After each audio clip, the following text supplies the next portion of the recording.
resalta especialmente las palabras de apertura y diálogo, y nos gustaría conocer, que nos platicara cuáles han sido sus estrategias de acercamiento con los grupos y las diferentes filosofías dentro del sindicato. Pues mira, es muy interesante nuestra historia sindical en Querétaro. Somos el sindicato de los sindicatos más antiguos, no solo a nivel estatal, somos un sindicato, somos el primer sindicato de las universidades públicas estatales. En 49 años de historia son los que nos respaldan, una comunidad docente súper diversa porque tenemos abogados, ingenieros, médicos, químicos, biólogos. Tenemos una diversidad enorme de profesiones que conviven en un fin común. El fin común es el trabajo, nuestro trabajo con la universidad. Y desde entonces, desde sus orígenes, el Supahuaca ha sido un espacio complejo de convivencia. Entonces, en la construcción de un modelo que nos permita la defensa de nuestro contrato colectivo, la plena convivencia, el crecimiento de comunidad, siempre ha tenido estirones de las diferentes formas de pensamiento. Me parece que la propia universidad tiene en su propio concepto un modelo universal, de ahí viene la palabra propia de la universidad, y habla de la diversidad de pensamientos que convergen en la universidad. Entonces, el sindicato no es ajeno a este sentir. Además, en la universidad, nuestra Universidad Autónoma de Querétaro, el sistema de toma de decisiones está basado en la participación representativa de las unidades académicas, mientras que el sindicato no. El sindicato tiene una democracia universal, donde cada uno de los miembros es un voto. Y aunque las aglomeraciones o los conjuntos, que son nuestras seccionales, conforman el sindicato, pues los modelos de pensamiento son diversos y son complejos. En 2016 tuvimos un conflicto que nos llevó a una pausa en la vida sindical desde 2016 hasta 2018, con controversias entre lo legal y lo legítimo, y sin duda después de esto la premisa fundamental tendría que ser dar apertura al diálogo, dar apertura a las diferentes filosofías, modelos de pensamiento, incluso la percepción de lo sindical en los trabajadores universitarios es compleja y diferente. En cada unidad académica, en las mismas unidades académicas hay corrientes diferentes, y este es uno de los aspectos que fue premisa para plantear un proyecto de 2 años primero y luego de 3 años que nos permitieran mirar al futuro del sindicalismo. Esto también recordemos que en México en 2019 estaba prevista una reforma laboral que además integró 2 factores súper importantes. El primero, el factor regional. México, al firmar el TEMEC, también incluyó en la firma de este Tratado de Libre Comercio con Canadá y Estados Unidos, firmó convenios que lo obligaban a hacer reformas en su Ley Federal del Trabajo. Y también otra de las apreciaciones es que México ahora sí se hace obligado desde la Constitución en cumplir también convenios internacionales de la Organización Internacional del Trabajo. Entonces, el panorama global, el panorama regional y el panorama local con los cambios de la Ley Federal del Trabajo nos estaban exigiendo también que hiciéramos una reforma interna, y de ahí que la única salida era escuchar todas las voces y reconstruir el sindicato. Eso fue lo que se hizo con nuestra reforma estatutaria, con una mira a futuro, es decir, no solo encontrar una operación del sindicato, sino mirar el sindicato hasta un futuro. El paradigma estaba complicado. Habrá que entender que en 2019 teníamos más de 40 años con los mismos estatutos, es decir, la ley interna del sindicato había permanecido inmóvil por más de 40 años, y que por lo tanto, si nosotros nos íbamos a atrever a hacer una reforma interna, tendríamos que proyectarla al menos por otros 40 años. No solo logramos eso, la verdad es que logramos más que eso. Y ahí es donde empieza el discurso de la unidad, pero la unidad desde una apertura de lo diferente. Pensar al comité ejecutivo no como un ente de acción donde un modelo perdurara o fungiera como eje rector del sindicato, sino un comité ejecutivo que amalgamara los diferentes modelos de pensamiento y los proyectara al futuro. Eso me parece que es la premisa fundamental. Y con todos estos mismos cambios que ya mencionó, con la reforma laboral y demás, ¿cómo observó, y también los cambios que se hicieron dentro del sindicato a partir de ahí, cómo observó la respuesta de los docentes ante todos estos cambios? Fíjate que la respuesta es muy, muy interesante, y los números, a mí me gusta mucho observar los números del comportamiento sindical, nos dan respuestas fidedignas de qué está sucediendo con el tema sindical.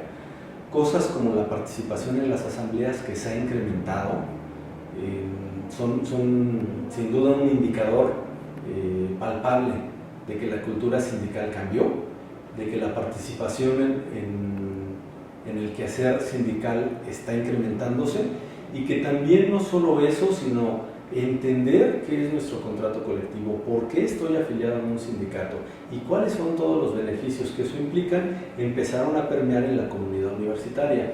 Esto nos ha permitido también incrementar el número de profesores de tiempo libre, incrementar el número de plazas de profesores de tiempo completo, y por consecuencia el mayor crecimiento que ha tenido el sindicato ha sucedido en estos últimos 5 años. ¿Sí?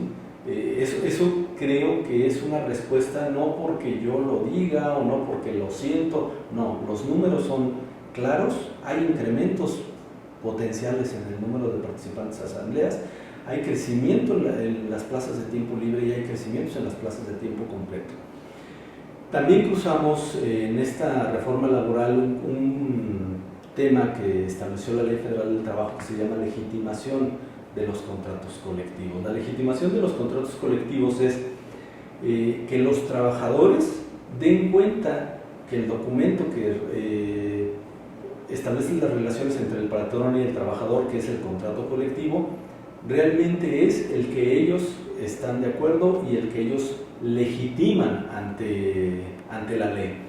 Este proceso duró 2 años al interior del sindicato, implica desde la reforma estatutaria, y es un ejercicio donde por default se requiere una participación superior al 50% de la base sindicalizada, y no solo eso, sino que además el 50% más 1 de toda la base sindical aprueben este contrato colectivo. Y para nosotros fue súper bondadoso que lo logramos en el primer y único intento. Es decir, contamos ahora con un contrato colectivo legitimado ante la nueva Ley Federal del Trabajo.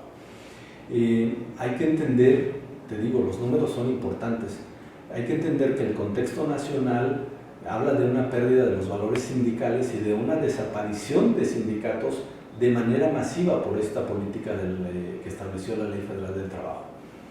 Sabemos que muchos de los sindicatos que desaparecieron eran sindicatos blancos, eran sindicatos creados por empresas o por bufetes que se dedicaban a hacer eso, y la intención de la ley justo era desaparecer todos aquellos contratos colectivos que no estuvieran ni siquiera conocidos por los trabajadores. Entonces, con este proceso de legitimación, sin duda el SUPAUAC dio un paso muy importante, pero no solo muy importante en el cumplimiento de la ley, sino en la capacidad de participación de sus agremiados en la defensa del contrato colectivo. No solo eso, sino también el sindicato ha podido cumplir con eso algunas otras de las normativas de ley, como son la participación en asambleas para cuestiones de revisiones salariales y de revisiones contractuales, que son ejercicios que también bajo el nuevo esquema de ley cambiaron, pues ahora ya no se hacen ante las juntas locales de conciliación y arbitraje, que era el modelo establecido en la ley anterior, sino todos nuestros procesos están de alguna manera observados por el Centro Federal de Conciliación y Registro Laboral. También, bueno, fueron como muchísimos retos a los que se enfrentaron desde el primer comité, donde todavía eran 6 miembros, que fue con la reforma de los estatutos. Después, con el siguiente comité, la legitimación, pero en medio también tuvieron que enfrentarse a otro reto que fue mundial, que fue la pandemia. ¿Y esto cómo lo vivieron? ¿Cómo lo trabajaron y cómo reforzaron esa unidad a pesar de la pandemia? Es muy interesante el planteamiento que haces, porque efectivamente la Universidad Autónoma de Querétaro no dejó de dar clases un solo día. Literalmente los profesores pasamos a un modelo no presencial, seguimos dando clases desde nuestras casas y seguimos manteniendo un modelo sostenible durante la pandemia. A nivel sindical implementamos algunas estrategias que ayudaron a este movimiento. Una de las más importantes, sin duda, tuvo que ver con el proceso de capacitación docente. En conjunción con la Universidad Autónoma de Querétaro diseñamos un conjunto de cursos. Desde el propio sindicato hicimos un modelo de cursos sobre demanda, es decir, no con cupos limitados, sino buscando atender a la mayor cantidad de profesores posibles, y esto nos permitió casi, en números redondos, tener más de 700 profesores capacitados en estrategias de videoconferencias web, manejo de tecnología, aula invertida, diseño instruccional y otra serie de cursos que durante el inicio de pandemia se empezaron a ofertar masivamente desde el sindicato para ir desarrollando una capacidad y habilidades y conocimientos en los docentes que nos permitieran afrontar la pandemia. Segunda característica muy importante es que el sindicato tampoco dejó de trabajar, seguimos atendiendo y seguimos haciendo que esto operara, no solo con temas de carácter sindical, sino con temas de apoyo a la propia universidad y de gestión. No paramos ningún trámite, movilizamos todos nuestros trámites a modelo virtual, todo nuestro personal siguió laborando desde sus casas atendiendo todas las necesidades que se estaban dando en los trabajadores. Recordemos que algunos trabajadores, muchos, cayeron también enfermos, perdimos compañeros universitarios desgraciadamente y había que estar pendientes de todos sus procesos administrativos, de ir cumpliendo con todos los derechos que el contrato colectivo prevé aún en estos casos de crisis, y pues alguien tenía que seguir trabajando. Entonces el sindicato, que aquí me atrevo a agradecer, bueno, no es un atrevimiento, más bien es una extensión de agradecimiento a quienes desde lo administrativo apoyan al sindicato y hacen que esto se convierta en una realidad, ¿no? Y no solo eso, nuestros comités editoriales, nuestras revistas, nuestras asambleas, la formación, todo lo que es la estructura sindical siguió operando durante pandemia. Y eso fue complicado, pero se logró. Algo muy interesante, que sin pensarlo nuestros propios estatutos ya preveían las condiciones de uso de herramientas electrónicas para la operación del sindicato. Entonces, cuestiones como oficios, como que los correos electrónicos fueran medios viables para las solicitudes, los teléfonos, las asambleas virtuales ya estaban previstas también. Entonces, digamos que de alguna manera nos permitió darle cabida a este nuevo modelo y dar respuesta a una situación que mundialmente estaba pegándonos a todos.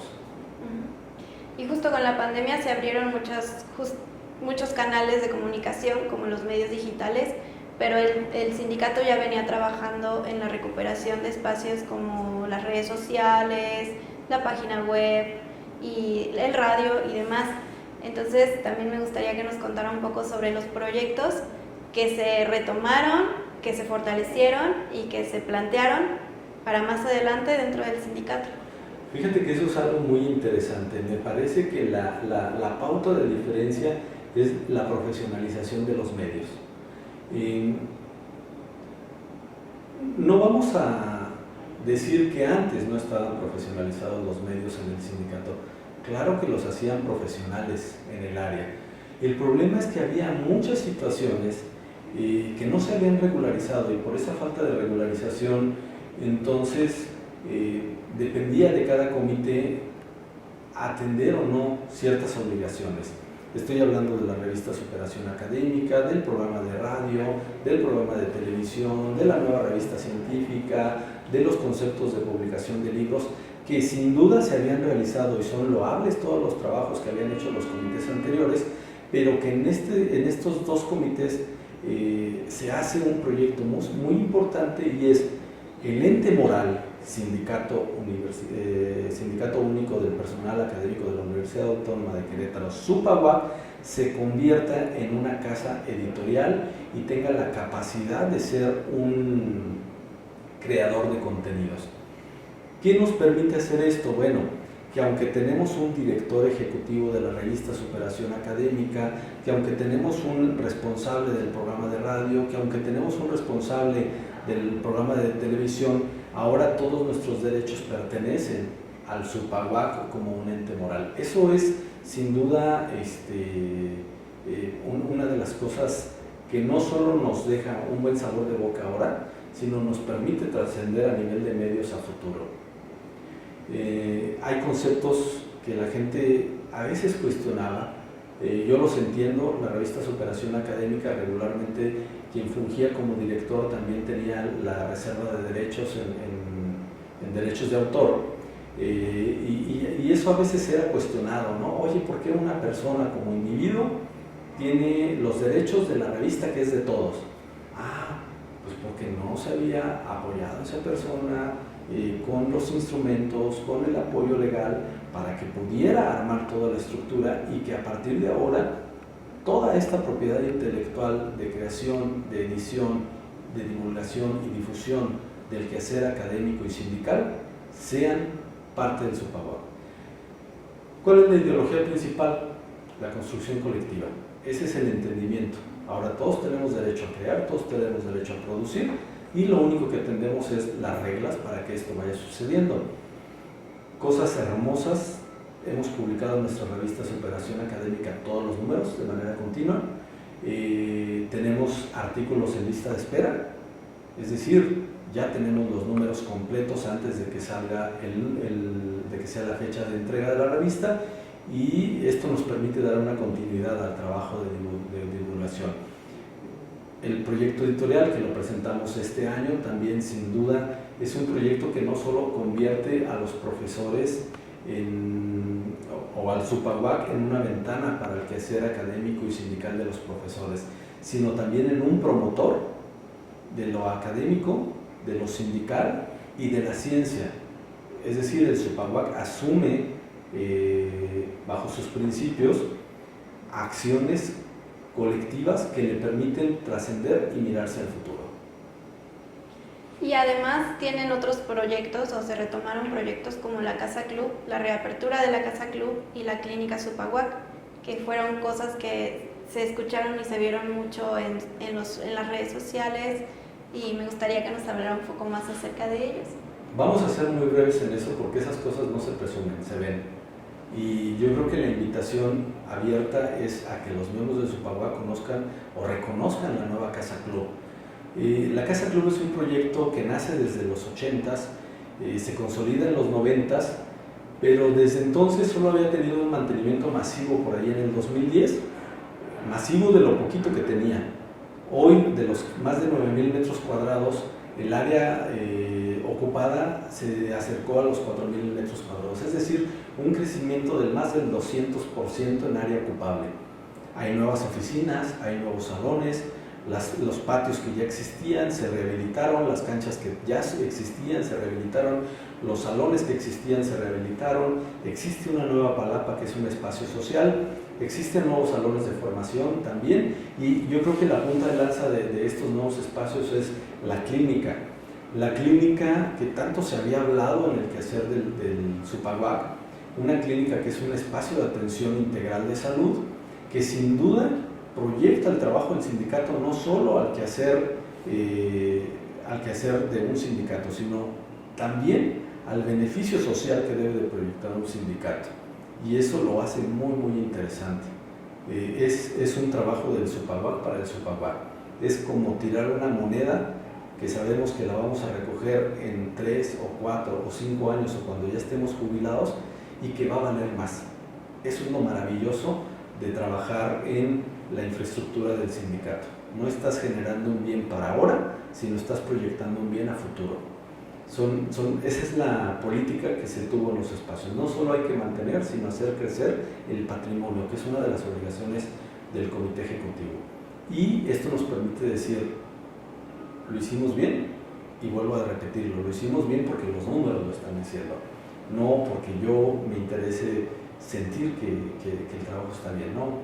En áreas crecimos, te digo, más del 200%, en infraestructura hay un crecimiento enorme, en número de afiliados hay un crecimiento sustancial, en número de participaciones en las asambleas hay un crecimiento fuerte, en la participación de nuestro Consejo Consultivo y de todos nuestros órganos hay una participación enorme. Y esos números son los que respaldan el trabajo, no del Comité Ejecutivo, no del secretario general, sino del trabajo de la comunidad. Y bueno, ya para cerrar, me gustaría que nos platicara también, pensando en todos estos proyectos, como mencionó, que también son para el futuro, para más adelante, que nos contara un poquito más sobre esa visión del futuro del Zupahuac. Hay que entender la naturaleza de nuestra comunidad. Hoy en el Zupahuac tenemos compañeros jubilados y pensionados, compañeros en activo y compañeros de reciente ingreso. El Zupahuac somos todos, por lo tanto, habrá que hacer una estructuración de qué va a pasar. En nuestro contrato colectivo establece que los compañeros que obtuvieron su jubilación ya tienen salvaguardado su derecho. Los compañeros que están por jubilarse tienen un fondo, un fideicomiso que les permitirá seguir manteniendo una jubilación dinámica hasta el último de sus días. Pero los compañeros que se van integrando, aquellos que ingresaron a la Universidad Autónoma de Querétaro como trabajadores después del 2007, tienen condiciones diferentes. Entonces, hoy el sindicato tiene que estar pensando en una construcción de futuro. Hace muchos años, 2007, se había hecho un análisis que proyectaba el comportamiento de la población del sindicato desde 2007 hasta 2027, era una proyección de 20 años, hoy tenemos una proyección hasta 2047 y eso nos hace pensar en todas las cosas que tenemos que tener a futuro en el sindicato. ¿De qué estamos hablando? Que el sindicato poco a poco, desgraciadamente, irá perdiendo a los compañeros jubilados y pensionados, una desgracia, evidentemente es conocimiento puro, pero tenemos que ir generando políticas que nos permitan ir acompañándolos, que nos permitan seguir preocupándonos por su bienestar colectivo, que nos permitan seguir ofreciéndoles espacios donde puedan estar y puedan disfrutar, seguir estableciendo políticas que les permitan acercarse a la salud, a la cultura, al arte, a los deportes, pero en las condiciones que ellos tengan. Este proyecto, evidentemente, si lo logramos concretar en la visión de largo plazo, sin duda, volvemos a repetir, estamos tirando una moneda al futuro que va a valer más y la vamos a recoger, porque muchos de los compañeros que estamos en activo todavía tenemos derecho a la jubilación, a la pensión, y los compañeros que ya no tienen derecho a la jubilación, también en estas actividades y en estos planteamientos verán en el sindicato una ventaja de pertenencia a una comunidad que los piensa no solo como entes productivos, sino que también los piensa como compañeros que en el retiro van a sentir orgullo y van a sentir esa necesidad y esa satisfacción de pertenecer a una comunidad que piensa por ellos. Eso es lo interesante. Gracias, Diana. Nos queda ver qué sigue para el sindicato. Eso es lo que sigue. Tener directivas que no solo se dediquen a trabajar en las encomiendas principales de un sindicato, que son salvaguardar los derechos que están establecidos en nuestro contrato colectivo, sino construir una verdadera comunidad, algo como lo dice nuestro lema, por una auténtica comunidad universitaria. Eso sería lo ideal. Muchas gracias, profe. Muchas gracias.